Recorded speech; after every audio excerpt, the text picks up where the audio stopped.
Okay, I'm just setting up the live stream.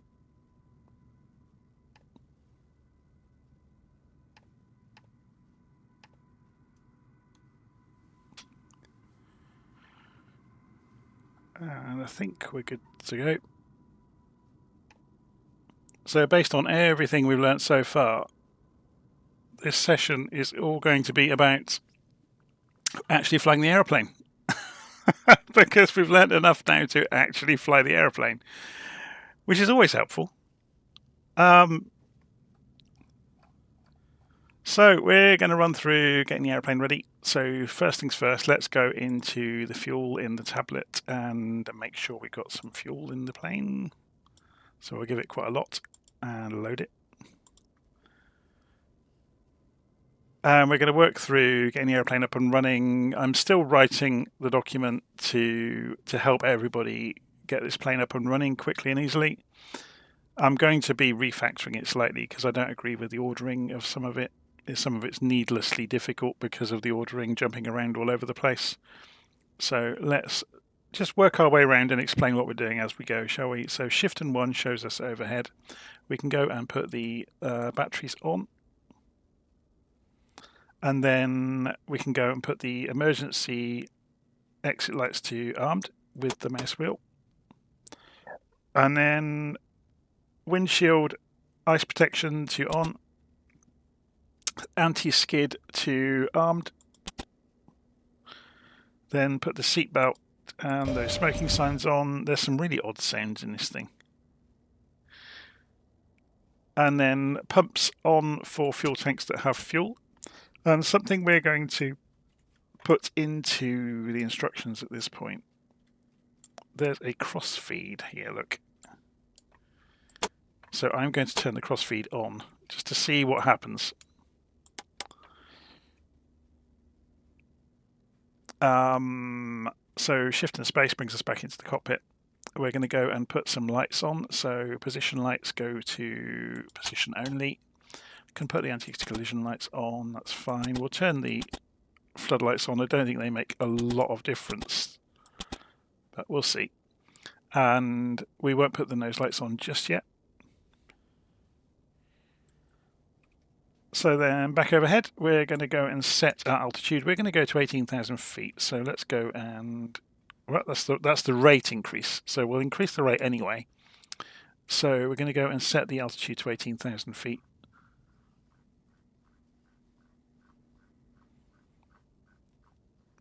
So this may not be the most polished aeroplane in the world, but it's a challenge. And that's why I like it. Because if it flew itself like an Airbus, where's the fun in that? So we've set that. So we could go and set the radios. I'm going to do that later because we want to get the APU up and running at least. So we get some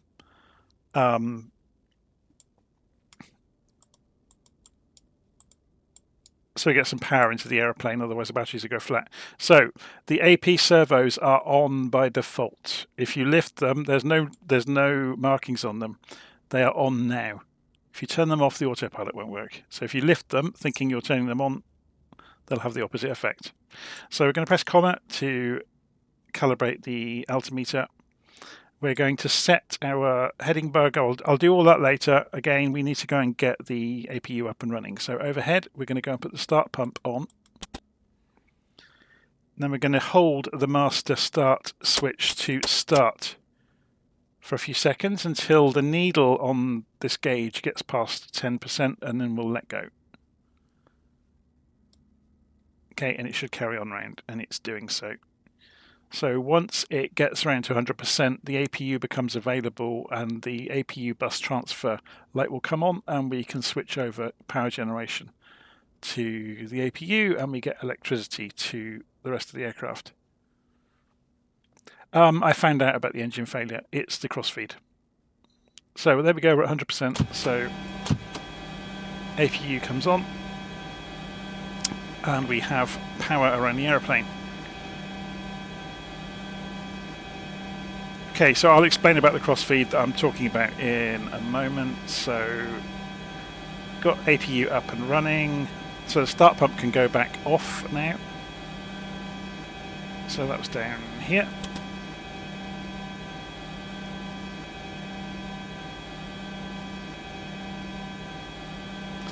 So we've transferred over to the APU bus. So we're going to get ready for engine start now. So we need to make sure for engine start that the air supply is off to the air conditioning system. This is similar to the Boeing family in that if you have these on, if you look here, look, we've got the air pressure. So if we turn the air on from the APU, it's interesting. APU's up and running. Let me press shift and 1 again. So APU is running. APU air is on. Oh, right, yeah. Again, so I've gone off script myself here. Before you can play with the air from the APU, these are the pneumatic crossfeed valves. They have to be advanced forwards. Then when you go and look overhead, watch the needle here for the pneumatic pressure, and it zooms around nearly up to 4, and that will be enough to start the engines. But notice what happens if we go and turn on the air conditioning. So notice it's dropped remarkably there. So that needs to be off to have enough pressure to spin up the engines. Okay.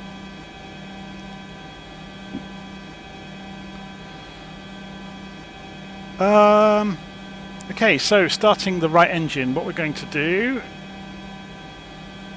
is uncage the right starter switch, which is here, and we're going to start it up because we've got pressure.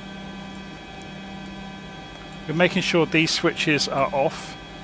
We're watching the needle here on the right engine, and it should start going around on its own towards 10. It might be quite slow. Unless I've missed something. I've missed something, haven't I? I'm being far too confident about doing any of this stuff now. Let's just check these things. So start pump should be on. Sorry. Start pump on, air is on, so we have air pressure. So then we should be able to start, and let's go and have a look.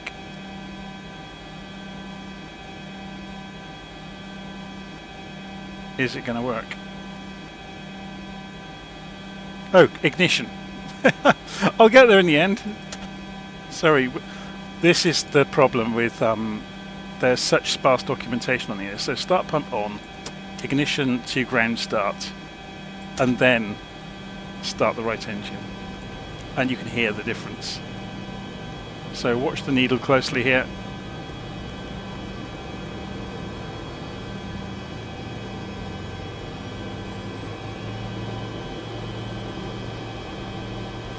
Okay, so then we can advance the fuel condition lever for the engine, and you'll see the RPM pick up. If you go and look outside, you can see the hot air pouring out of the engine, and it's making its way around. It will settle at about 35%, something like that.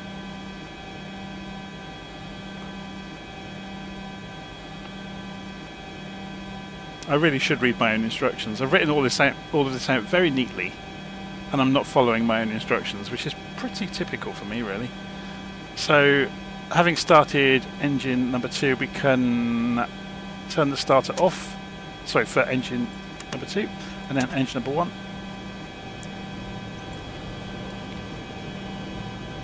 And you'll see the same again. You'll see the RPM start to move around.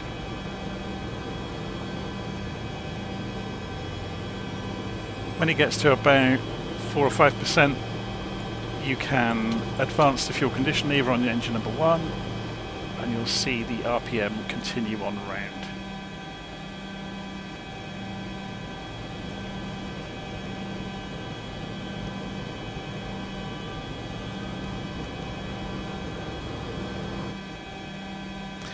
The sound samples aren't great. They cut out, which is really odd. So we're just waiting for the engine to come up.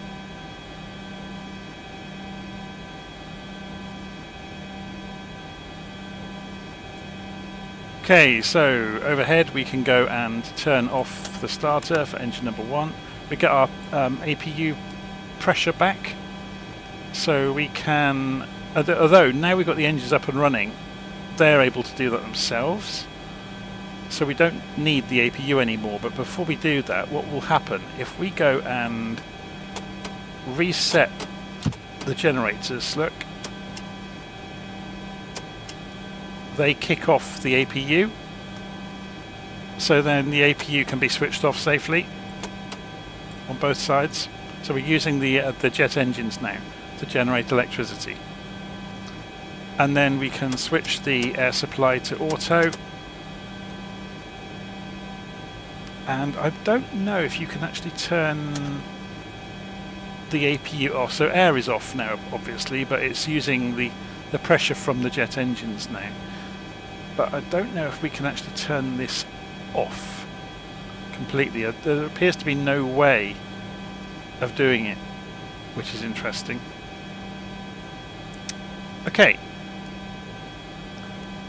so we got the engines up and running, so the start can be turned off, and then down in the cockpit we can go, and we have to reset for some reason the hydraulic pumps as well. By doing that, makes the lights go away with the warnings on them. Okay, so we can now just see it's got a problem about rudder travel being unrestricted and the parking brakes being on, and the radio fan, they'll go out on their own. Okay, so we're more or less ready to go. So we've got the engines up and running. I'm going to press Alt and P.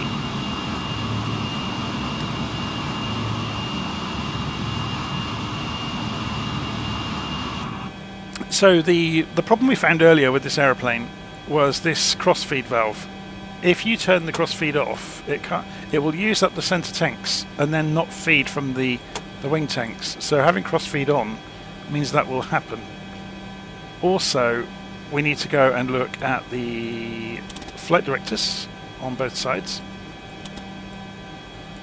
So someone else I saw noticed is that the flight directors don't correlate between what you're seeing here. Yeah, actually they do now, look. So we've also got an altitude hold here, look. So if we turn this off, we can use the altitude hold. If we have the flight directors on, we can't use the altitude hold switch. I don't quite understand the logic behind that yet. So we're going to go and put the radios to on.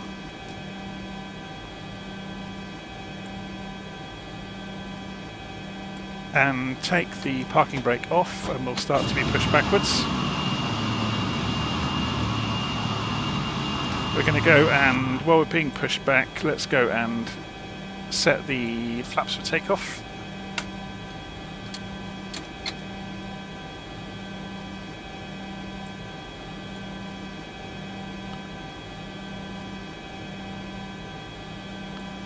Okay, so we said we were going to go and set some of these gauges up, didn't we? So we want the heading to be 222 degrees for the runway here at Stansted. So I'm just going to whiz it around. I think the pushback's just finished.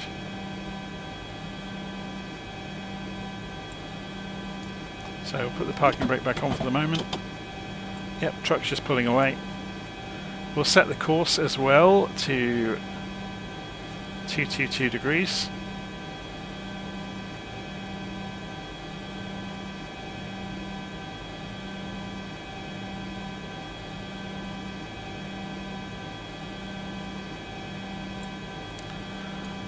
Okay, so nose lights to bright, parking brake off, head tracking on, ease the throttles forwards, and we're on our way to the runway.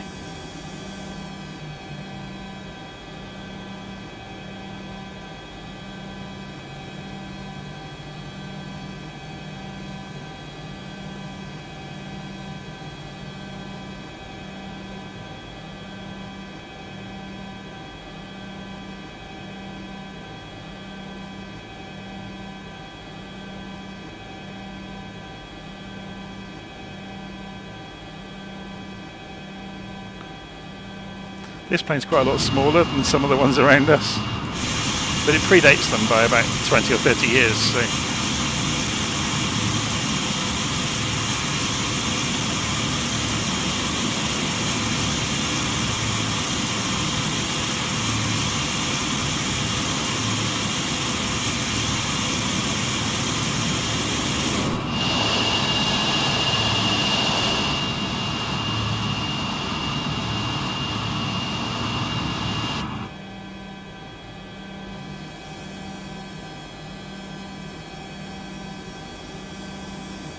Okay, let's get this out onto the runway.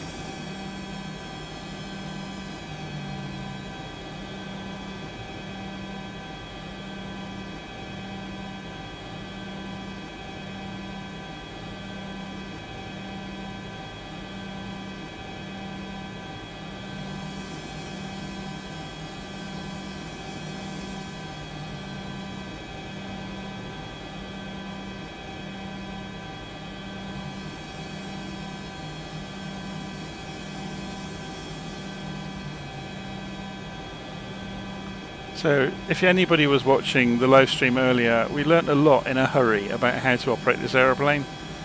And so we'll be putting some of the things we learned into practice on this flight.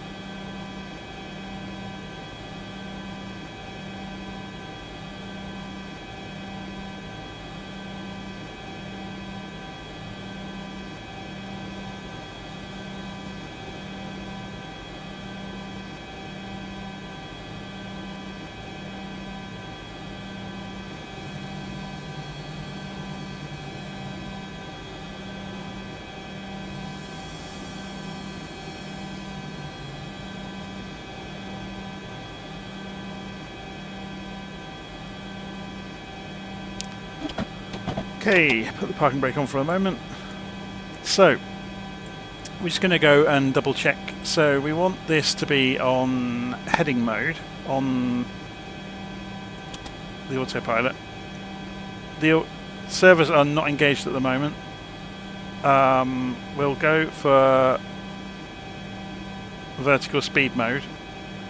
You can see it's on altitude hold at the moment, so you put that in the center and it holds altitude. Well, that's the basic idea. But it's quite slow to react, so you can easily think that it's not reacting. So we're going to go and put the landing lights on. Let's go and have a look at them. So you've got really bright lights now.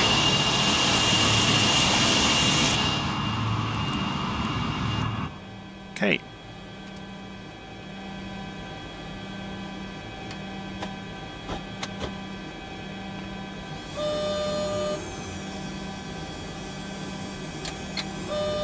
Okay, what I haven't done, and again this is something I haven't written down yet, I have not set the trim. So I'm just setting this for the middle. If we set that for 25, and then look over here, set the flaps to the same. It's a little bit like the MD-80 family. It's kind of got a mechanical calculator built into the quadrant.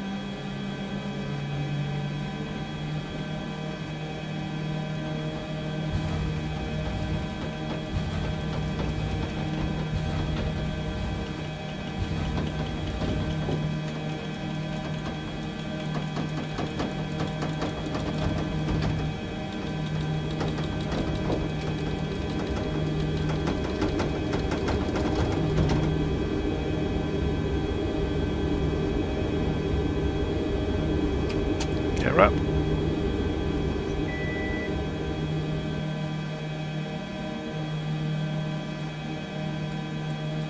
I'm just changing the view slightly.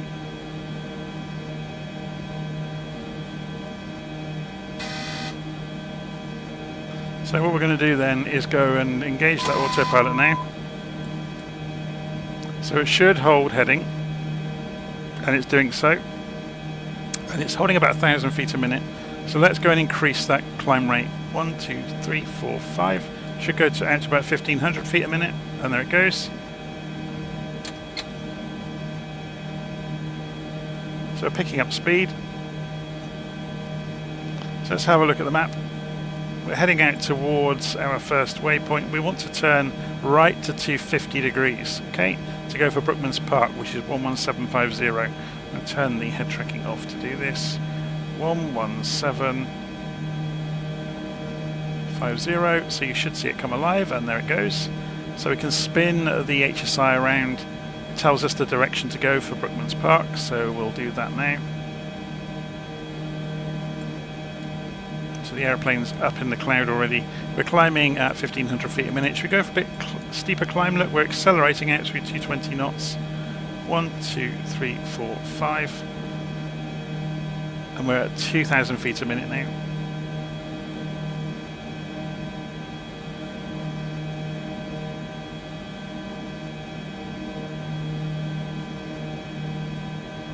So we can gently pull the throttles back. We're just above 100% at the moment. We're going to pull them back a little bit.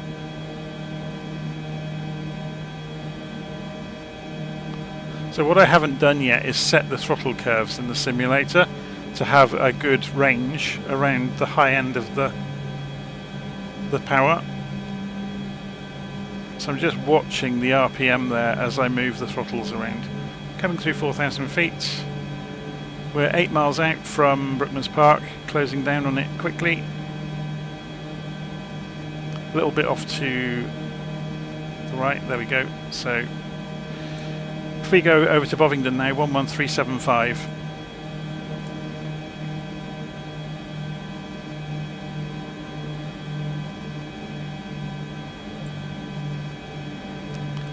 So, and we say we wanted to follow this track precisely.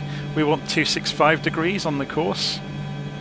So let's go and set 265 degrees on the course. So we just fly to the CDI basically, the course deviation indicator. Coming up through 6,000 feet in a moment, so we'll go and correct the barometric pressure for local barometric pressure. Oh, sorry, for standard. 6,000 feet is the transition altitude. So we're going to hit comma on the keyboard now, and it's gone to, it should have gone to 2992. Slightly out. We can turn the landing lights off now.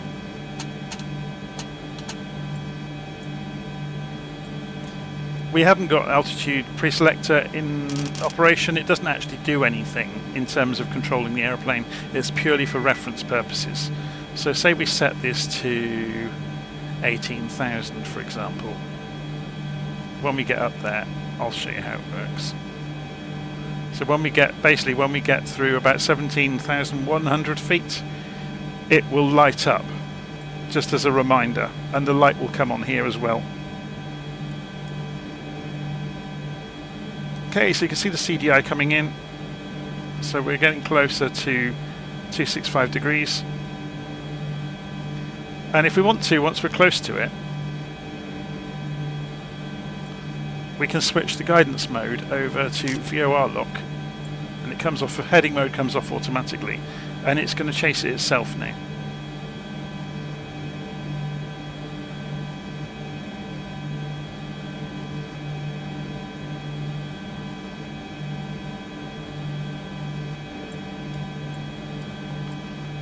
Okay.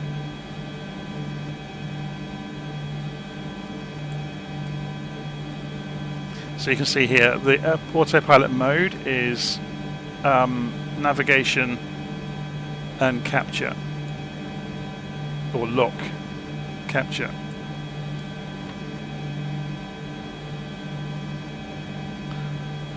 About to come up through 10,000 feet. Should have had the landing lights on until 10,000 feet for a commercial flight, really.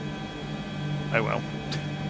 So the thing that's going to interest me is these fuel quantities. So you can see, can we see the needles actually moving? So I have turned on crossfeed.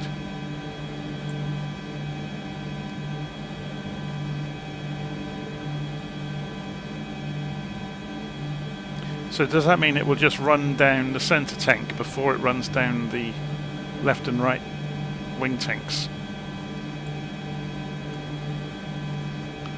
We'll keep an eye on it.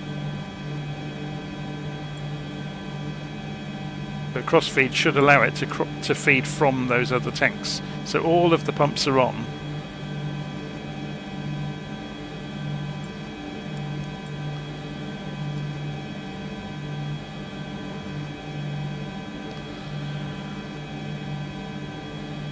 Okay, coming up to just 12,000 feet now. Should we have a look outside? We'll let the flaps in all the way now. I'd left them in one notch still while we were climbing. We ought to keep an eye on the airspeed because of that. Yeah, look at it fall out of the air. So will the autopilot gain that back? It's trying to, but it may fly straight past it. It will fishtail around. It's worth trying all these things, isn't it, to see how it reacts. So yeah, it's trying to settle back down again. So that loss of lift, you can see this aeroplane's a bit of a lump. So we can go beyond 250 knots now as well.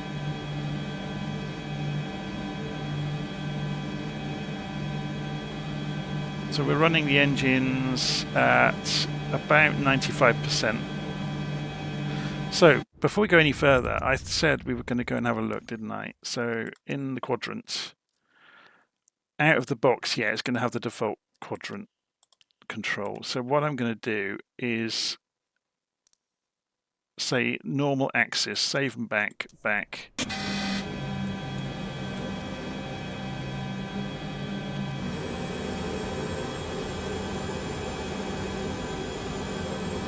That's better. I'm just going to quickly pull the throttles back to 0. Yeah, we need the other axis. So what's going on here? Anyone who's seasoned with Flight Simulator will know this. I'm using the normal axis here for the engines. I need the 0 to 100 axis in order to get the inline reversers. So if we pull it back, yeah. So that now hits the detents on my throttles. And it will remember that in the sim. It will remember the profile you used on a given aeroplane, which is one of the huge things that's much better in 2024.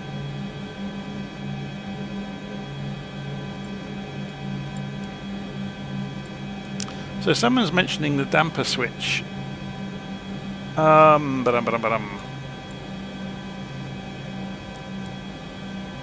So we got the yaw damper. Is that the one you mean? Yeah, it's kind of an optional. If you're only doing gentle turns, it's never going to have much difference. What a yaw damper does is it introduces rudder to stop ailerons from rotating the aircraft. So the up and down aileron on each side creates a different amount of yaw or drag on the wingtip. So all a yaw damper does is it introduces some opposite rudder to stop that yawing moment. But if you're only flying gentle turns, it's not going to have any difference really, or not going to make any difference. So coming up towards 16.5.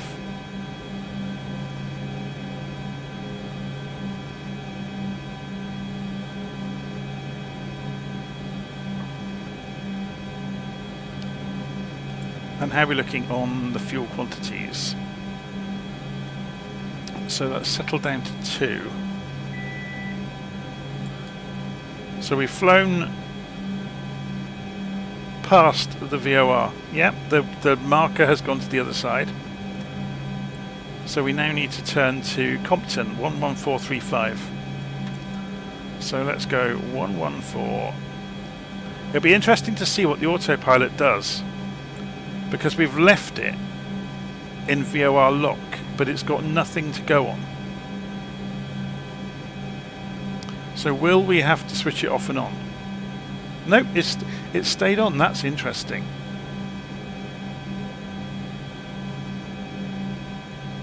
So we're just giving it a straight line course to get into Compton.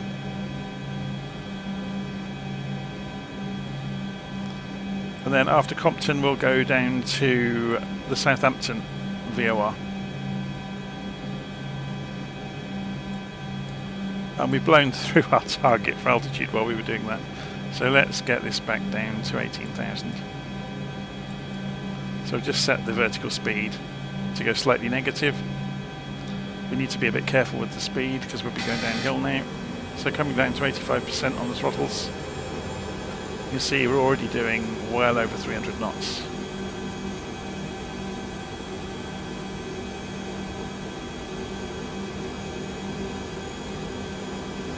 So we'll have a play at seeing if we can get altitude hold to work. It looks like it's on by default as long as you've got the flight directors on.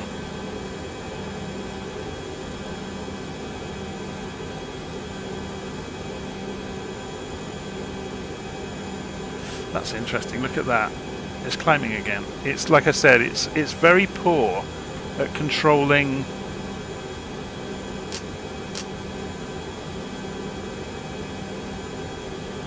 descent, or sorry, controlling vertical climb or descent rate.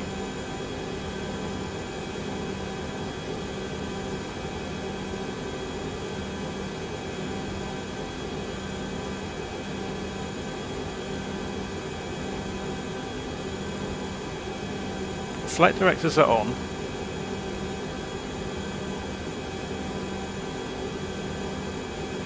And it's just coming down. Maybe it's doing it because it's getting near overspeed, I think. It's lifting the nose. If I slow down, it will allow me to descend. I think it's a protection mechanism, possibly.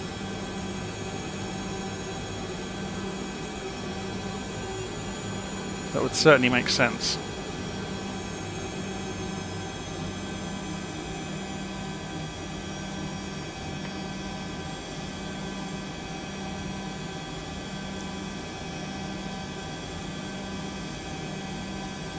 Yeah, that would make sense.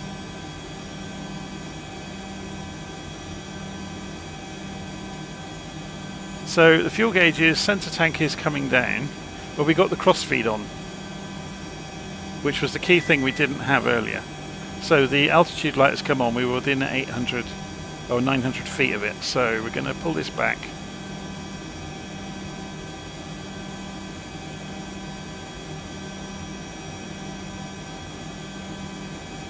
Look how slow it is to react.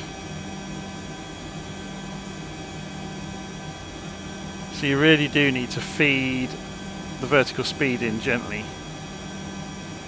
It's very, very poor at reacting to it.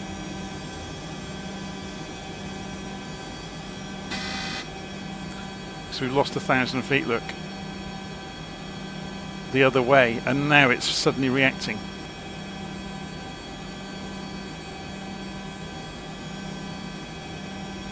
So if we can just creep up at a few hundred feet a minute.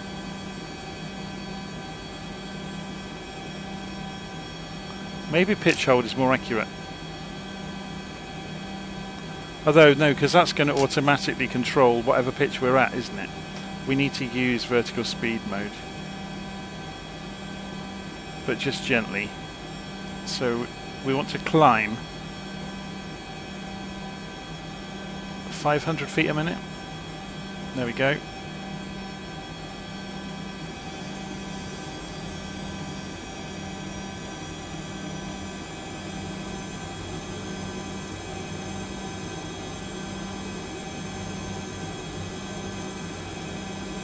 And we've blown past the next VOR while doing that. So 11335 for Southampton. 11335. There's so much to learn with this aeroplane, but that's what makes it fascinating, or at least to me anyway.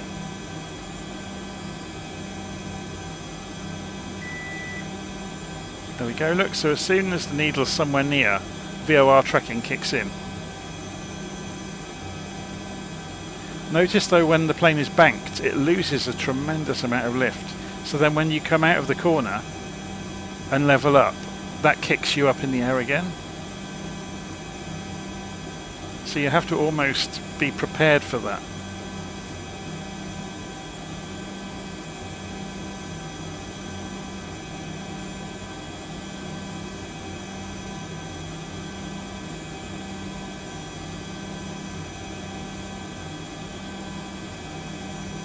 So we'll wind off the vertical speed as we get towards the top of our climb at 18,000, just to see if we can control altitude accurately. So I've taken 2 notches off, so that's 200 feet per minute that we've just removed.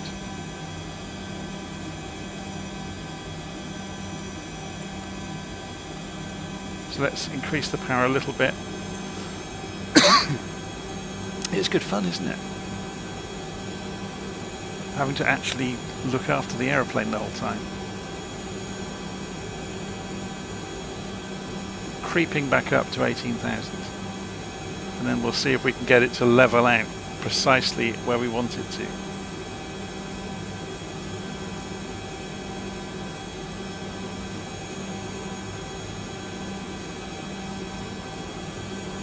Yeah, I think inherently, I'm just reading the comments there, so someone's saying, really enjoy all this problem solving. Inherently, I think this is a good aeroplane.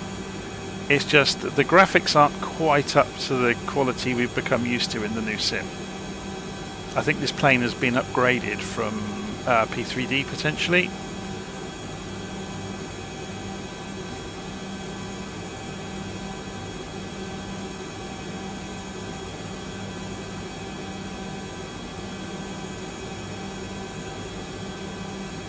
Okay, there we go, so 18,000 feet or thereabouts. Close enough. It's just creeping up at about 50 feet a minute towards 18,000. And we're chasing down the VOR. So you can see we're coming in towards Southampton. Our next port of call will be the Goodwood VOR, 114.75, but we'll wait until we're a little bit closer. We could fly the exit radial from Southampton, the outbound radial, 104 degrees. So the easy way to do that is to get the heading bug going the same direction you are. So notice there's a small crosswind. And then if we come across here and turn on heading mode, and so we're following the heading bug now. When we get down to about 2 miles away, we'll start the turn for the next course. So when we depart Southampton, we want to be on a course of 104 degrees. So let's go and move the course round to 104. So we just don't need to predict how much time we need to turn. So the autopilot's in heading mode, remember, heading select. It's in altitude hold. That's come on automatically, look, because it was zeroed out on the climb rate.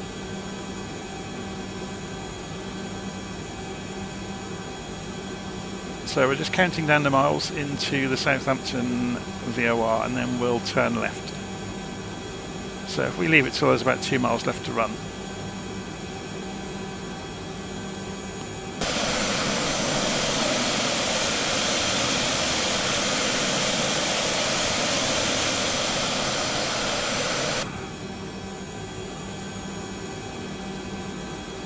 If you're wondering about these windows, they're for astral navigation. Back in the days before GPS, doing a longer route, that was really the only way to do it. So we're coming down to 3 miles.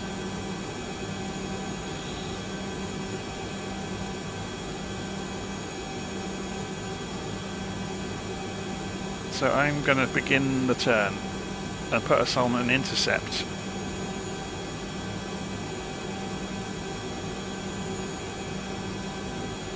So we've lost the signal because we're too close to the station. It's now behind us.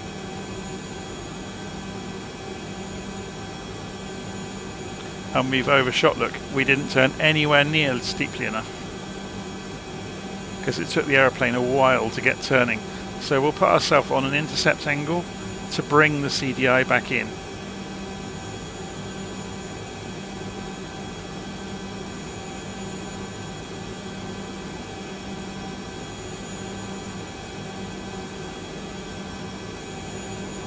Okay, so the plane should start levelling out. About now, there it goes.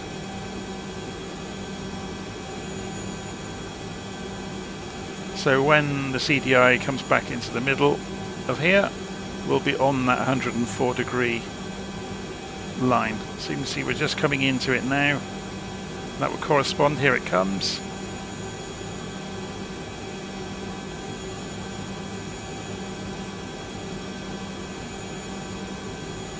See if we can judge it or not.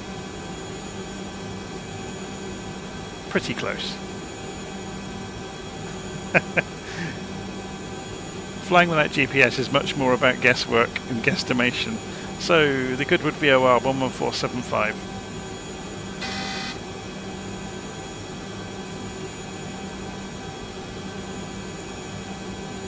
Okay, so we've now switched over. It's 12 miles in front of us, 13 miles, and counting down. We're almost on the 104 degree radial into it, which we know we are. The little white arrow indicates it's to the VOR station. It's good fun, this, isn't it? So which needle is the ADF? Have we got any non-directional beacons around? I can never see them on the map. Where's the... Yeah, there's one over here, look. They haven't got very long range though, have they, normally? This one's in the middle of this airfield, look. It's got a range of 15 miles. SHM 332 on the ADF. We'll see if we can pick it up as we go past. So as we leave Goodwood, we'll leave on a heading of 98. So we're still on heading mode, remember.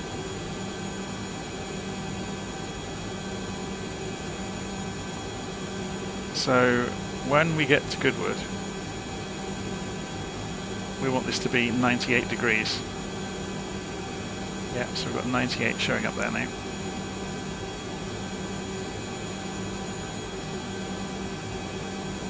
And we'll go and tune in the ADF to 332.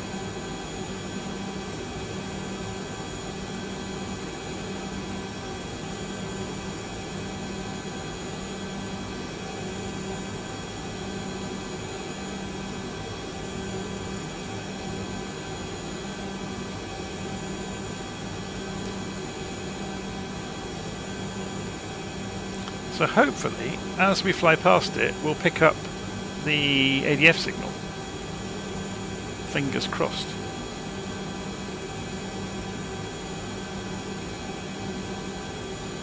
So we need to turn left. Yeah, this has just died. The engines have died again, even with the crossfeed on. The fuel quantity ran out in the centre. Let's see if what happens then. Pumps off, crossfeed is on. There's something I don't understand about this aeroplane then. I thought this was going to be a lot happier this time, but it's not. Look, the engines have died. So with crossfeed on, it hasn't fed the fuel. And now we've lost the APU. That's fascinating, isn't it? Obviously we're going to lose speed now. So it's exactly the same thing that happened earlier.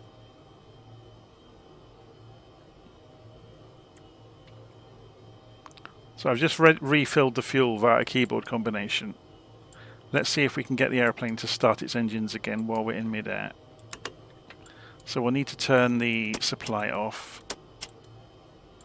We'll need to open the valves. We'll need to go and... APU is still on, remember. So we'll bring the APU back on bus. We'll put the APU air on. I don't think the RAM air works. And we'll put the start pump on and start... Ooh, how much pressure did we have? 2. Why have we only got 2? Because this is still on. There we go.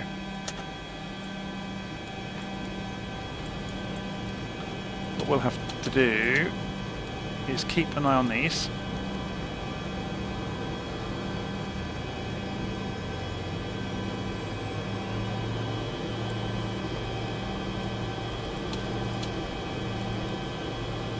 And we've got one engine back.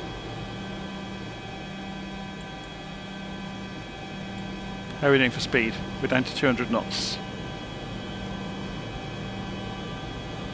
We're losing altitude though. Okay, so then we'll start the other engine. So we're getting away with it this time. We're starting the engines up. Just waiting for the needle to start moving. And there it goes. And we have power.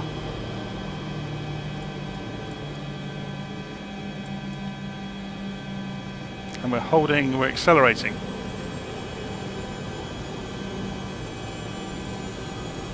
So we've learnt enough to be able to restart the engines as well now. We just don't understand why the fuel behaves in the way it does, which is a real shame. So engine is firing up.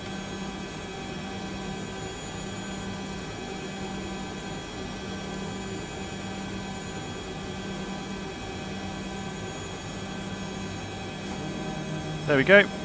We have ignition. So we can then go and turn off the starter, turn the start pump off, turn the APU air off, turn the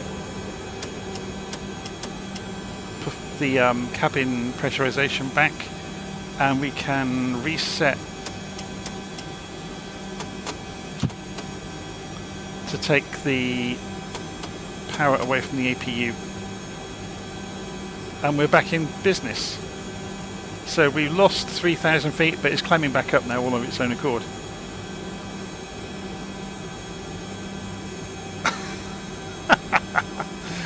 So we escaped. Very cool. So next point on is the Detling VOR 11730.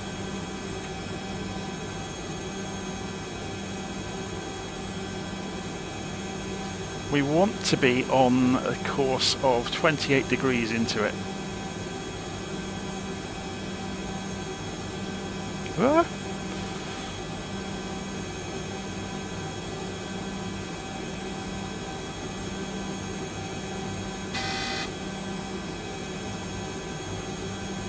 Oh, we were going to play with ADF. Oh, it's working though, look. The needle's pointing obviously behind us at it, but it's working. We'll pick another one somewhere else along the way. Where's there another non-directional beacon that's fairly close? Oh, there's none along our route. Trouble is the range on them is rubbish. What's the range on the lid one? 25 miles. Yeah, that's more than 25 miles away. Oh, that's a shame. It's almost worth circling back over Shoreham, isn't it? Just to see the ADF meter come alive. So we're going to start turning and put ourselves on an intercept course. So it's come back to 16,000 feet, which is slightly bizarre. It seems to have a mind of its own.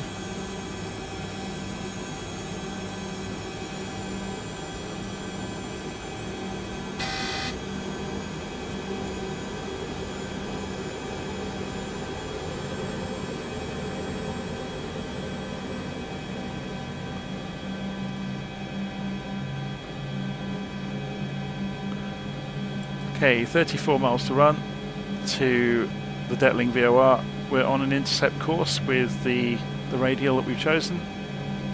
Yeah, so we're coming towards it gently.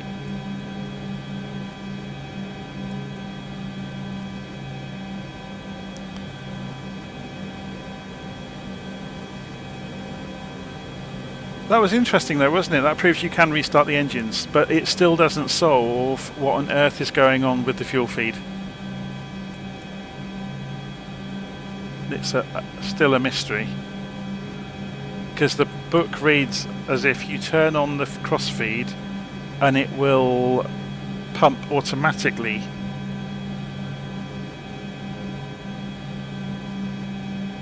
to satisfy the demand.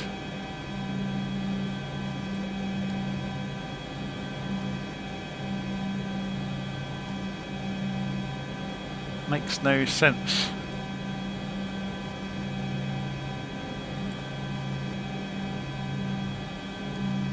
Okay, CDI is coming in.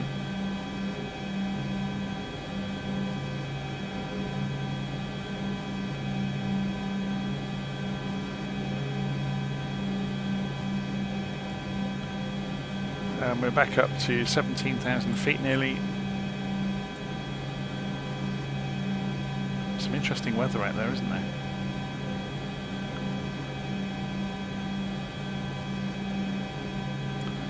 So let's bring ourselves down to 10,000, shall we? So rather than climbing gently, we're going to start descending gently. So we can see the vertical speed rolling down there. And we're going to pull the power back to stop ourselves accelerating any further. When we get to 10,000 feet, of course, we'll have to be at 250 knots again.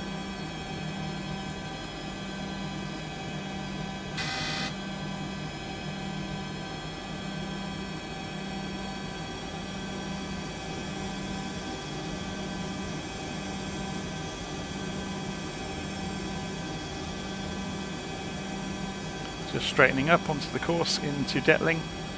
Then we're down to the Lambourne VOR and then joining the pattern to come into London Stansted. We could go somewhere else, I guess. Don't have to go to Stansted.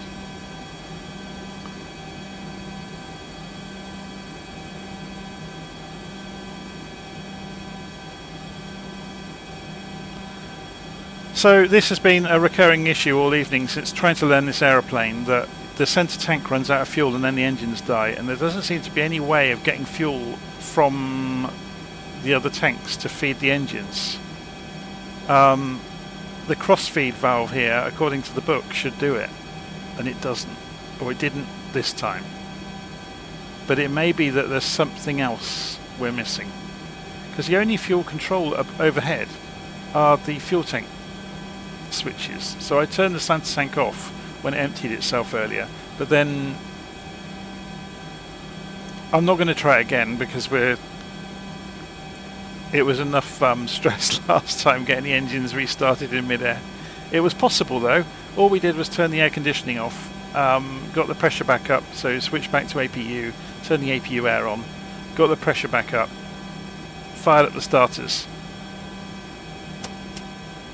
That's a good point actually, look, the ignition was still on, I didn't turn that off.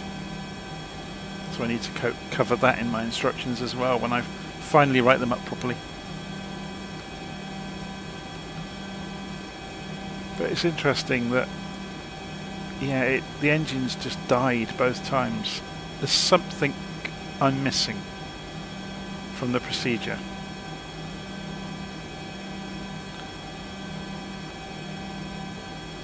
So we're 7 miles out from Detling.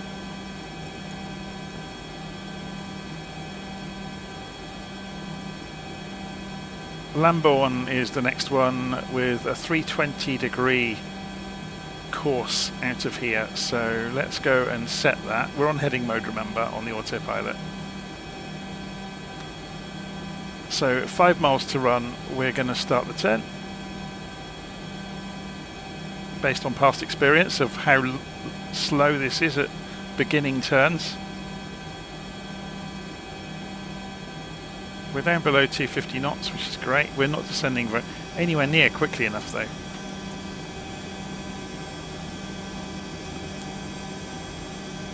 So we're just 1,000 feet a minute now.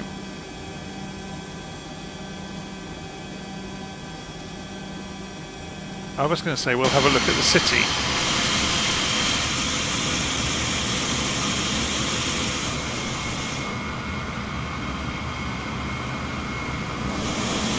Pretty clouded in today, isn't it?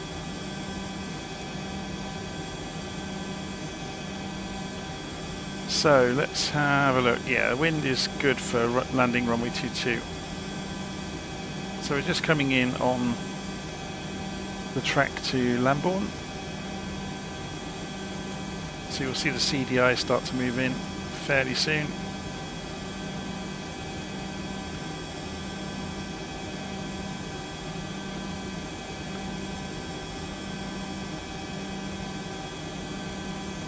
Here it comes.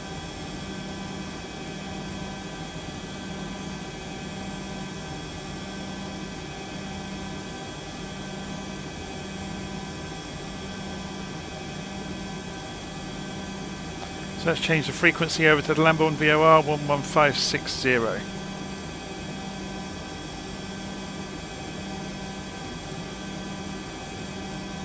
And we've picked it up, and it's 20 miles in front of us and counting down.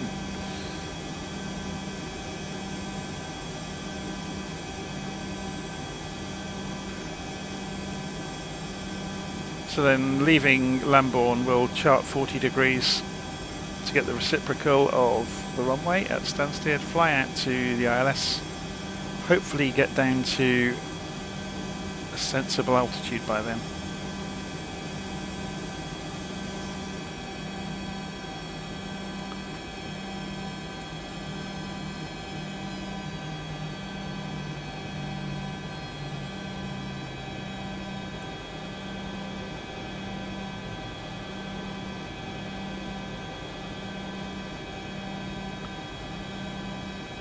So someone's saying, what's the point of having a Simbrief flight plan? I'll just show you that if anyone's not seen it. Well, your flight plan could have VORs in it. Just because it can have waypoints doesn't mean it has to. You could write your own flight plan, go, and do VOR hopping.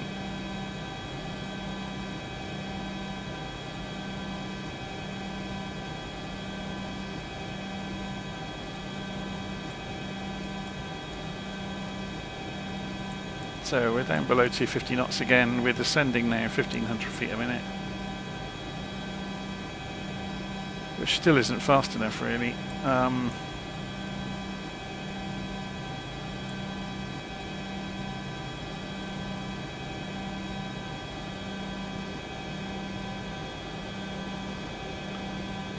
2,000 feet a minute. Let's see how we get on.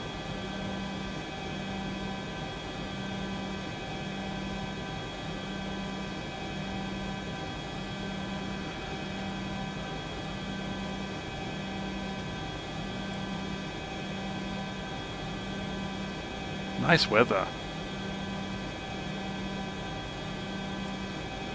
Should we just excuse our way past the co-pilot? That's yeah, some horrendous weather. This side, it's bizarre. Just mist.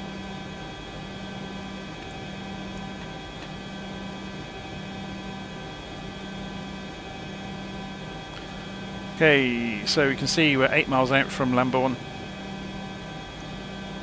The wind is pushing us, even though we're on a slight intercept course, the wind is pushing us further and further away from the track because the wind is hitting the left side of the aeroplane. So we are sliding sideways. We're down through 10,000 feet now, so let's go and put the landing lights on. Where are they? Over here.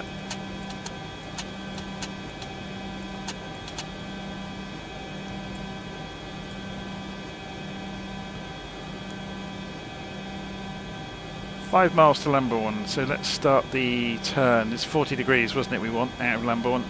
So let's go.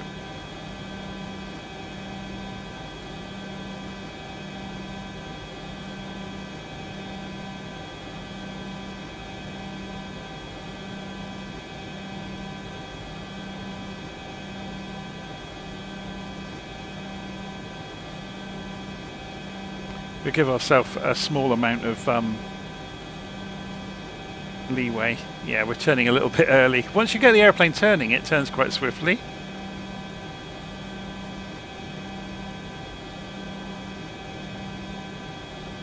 So the pitch wheel, I think I've got on top of it now. You just have to be quite slow and deliberate and don't expect wonders from it. Remember, this is all based on old gyros and stuff. It's not a modern electronic system. So to get rid of this descent rate, I'm going to slowly feed it back out.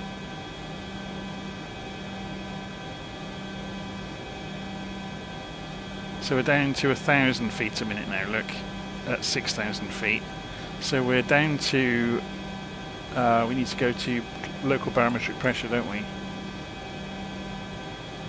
I'm not sure what that's going to be, and I need to stop this descent first.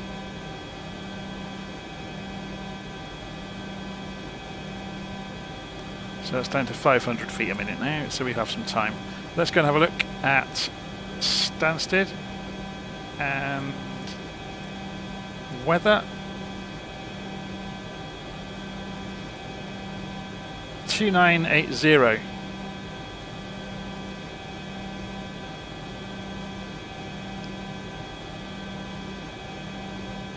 Okay.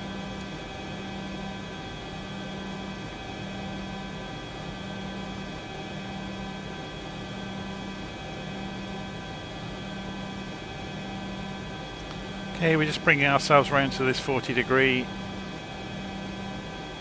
line, and then we're going to go and switch over.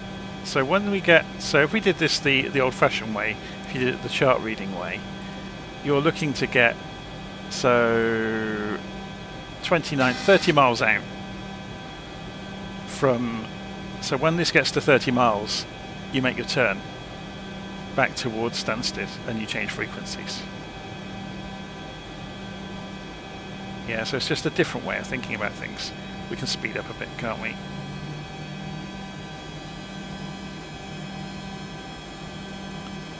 They're saying that when you're on approach like this, so we're just coming down towards, we want to be about 3,000 feet by the time we get to Stansted.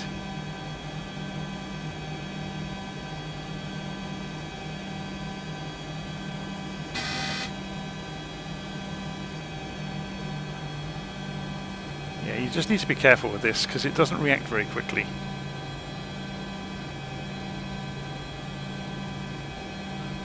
So you need to have your speed stable.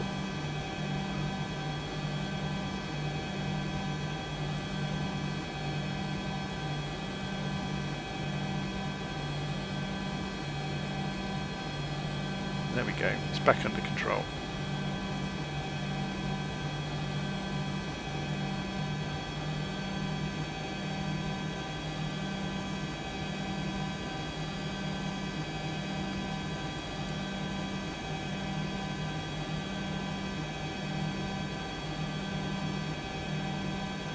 To be honest, you're better off flying it yourself, I think. If you want, although saying that, look at this weather. Okay, so we're going to need to be careful. 110.5, isn't it, for Stansted, for the ILS?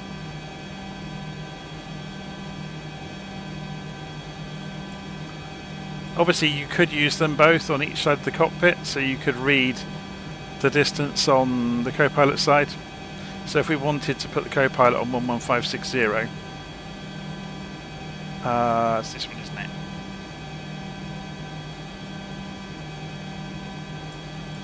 And then we can read the distance over there that we're away from it.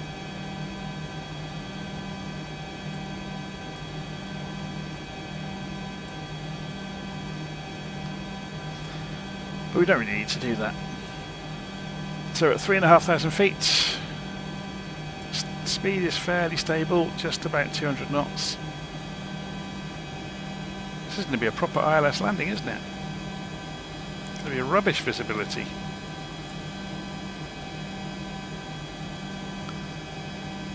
How to test Jonathan out.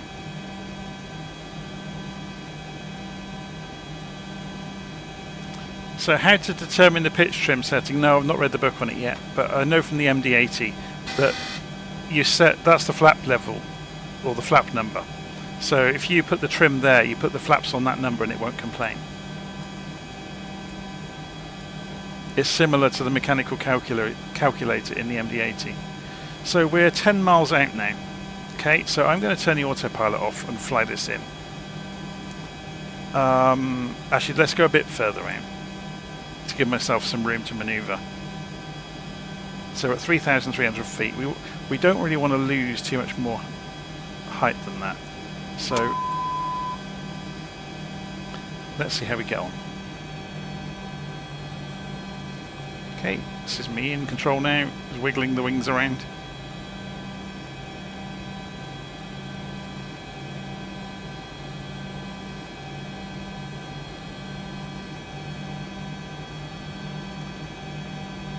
Okay, so let's go and turn about. We also want the course to be reversed to 222.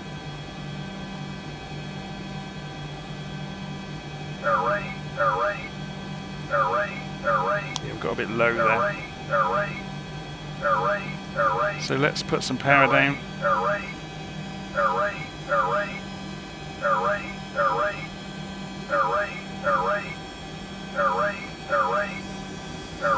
It's only saying that because we are so low without any gear down or anything.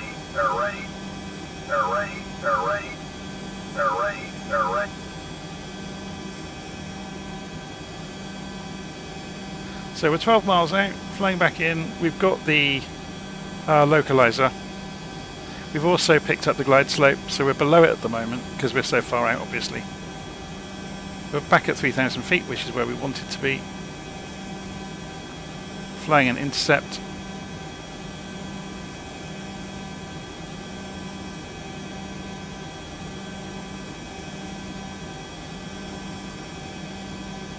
Shall we sit up slightly and then move the view down slightly so we can see the instruments and the view outside? And I'll get comfortable. And we're going to start configuring for landing. So here comes the glide slope. It's just moving down here.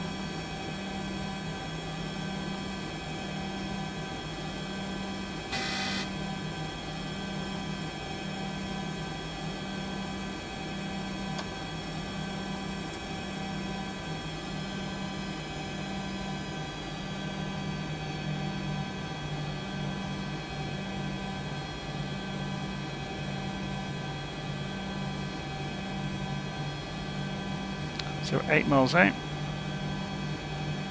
I'm going to put ourselves on a little bit of a sharper course towards the runway, or more, you know, more of an intercept.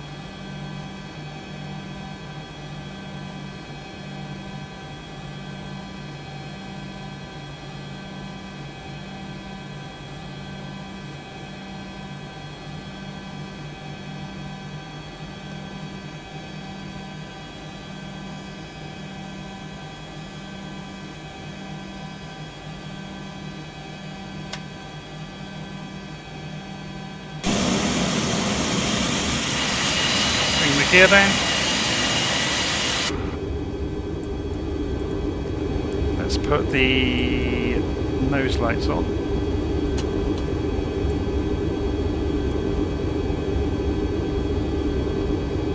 So we're just waiting for the CDI. Here it is.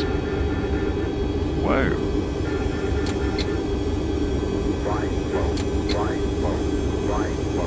Why don't I have aileron authority? Maybe that's a feature of the aeroplane. Yeah, we've fallen below the glide slope.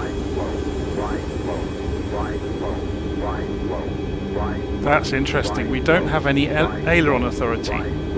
If we get out of the... I did disengage the autopilot, didn't I? Yeah. Fascinating. Okay. So we're 4 and a bit miles out.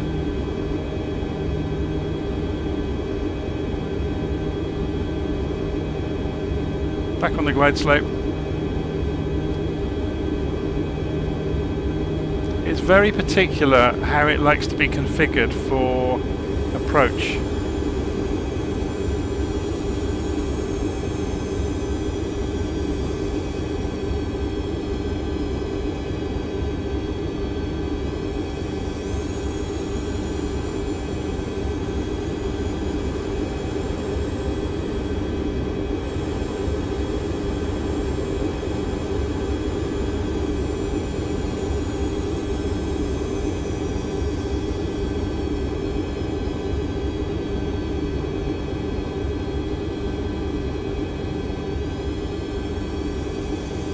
Okay, so what I'm going to do now is press Alt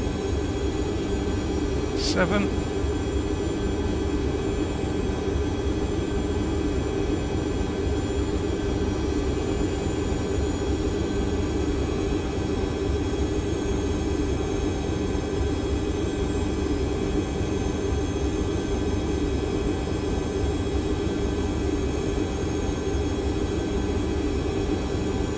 I'm going to have to turn head tracking off. It's being a pain.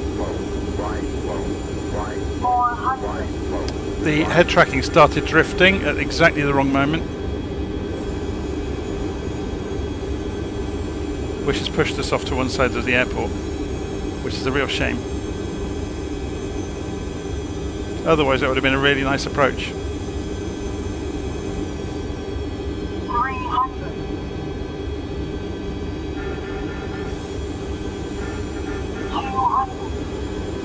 It is really, really narrow, the envelope to get it through.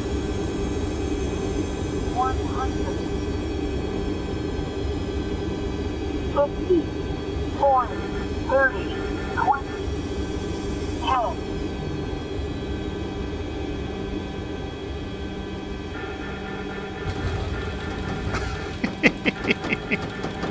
It really doesn't like.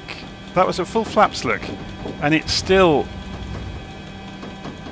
floating on the runway. There goes the reversers. Okay, that was a terrible weather for a landing, but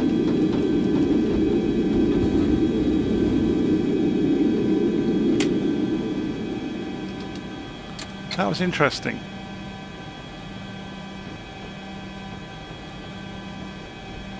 So around that kind of 140, 160 knot mark, it really didn't want to do anything.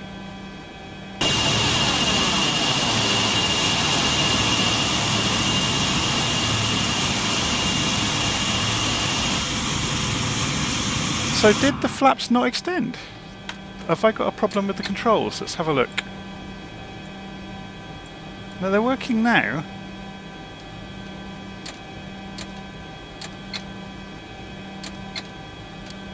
How strange.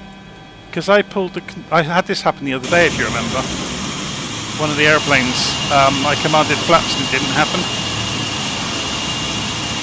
I wonder if I commanded it when we were a bit too fast, up around the 180 knot mark, and it wouldn't do it. I wonder. Interesting.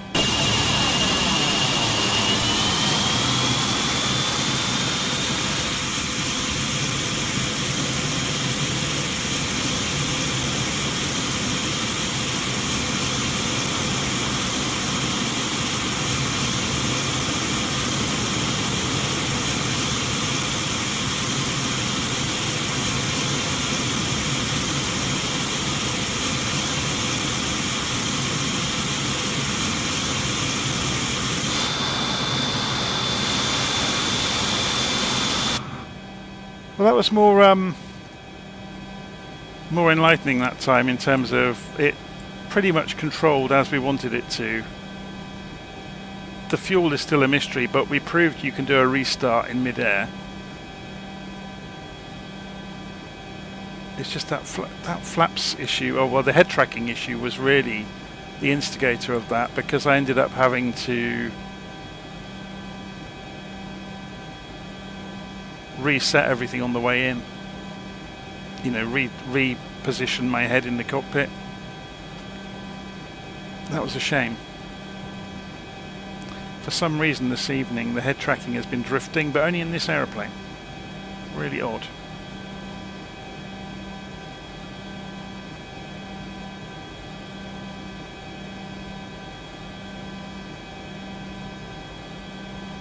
Yeah, the Fokker F-28, when that arrives, it'll be great fun. This is pretty good. It's quite finicky, but that's half the challenge in a strange kind of way.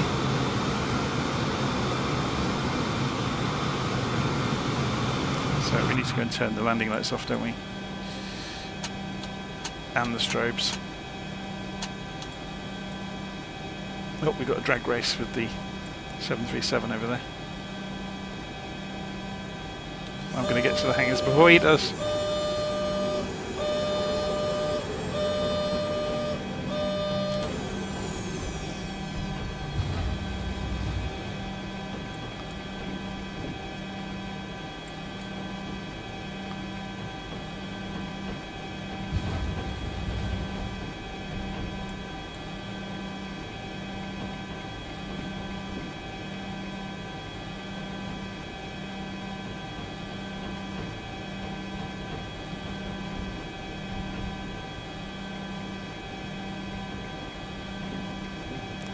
crossfeed setting was on, so the lever was pulled back. So it should have been crossfeeding, and it didn't. Well, it kind of did, but not enough, and it still ran the centre tank empty, and it still shut the engines down. So there's a reading of the book required for that. I read it earlier, and I thought we had it, and I thought it was okay, and I was wrong.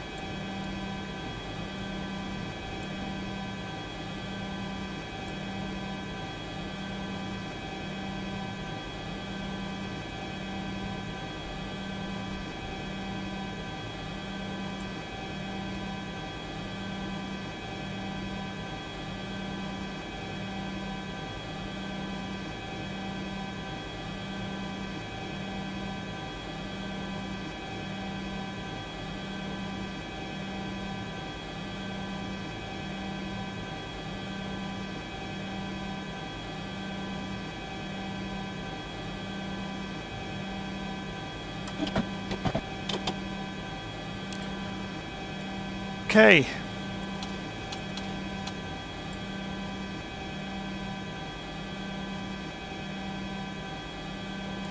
So that should have killed the engines. Yeah, it has. So we'll go over to APU on its own, unless we do that. It would have killed the electric if we hadn't done that.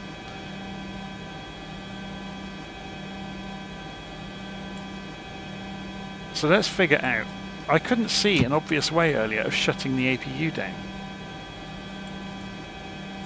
So we can turn off the fuel pumps.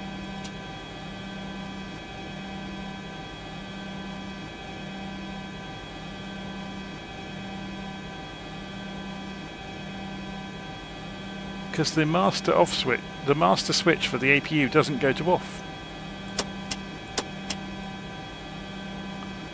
Which is really odd. Obviously we can just do that and then shut the batteries off when we're cold and dark, but I have a horrible feeling the APU is still running. Oh no, it's just shut itself down, look. Interesting. So there's some really odd behaviours in this aeroplane, but I think it's fascinating because it is so different. Anyway, second flight went a bit better than the first flight. Still had an engine failure, but we didn't crash. We managed to restart. Anyway, I'm going to leave it there, and I really am going to shut it down for the night now. And curiosity isn't going to get the better of me and get me to start it up yet again. So I'll see you again soon. Take care.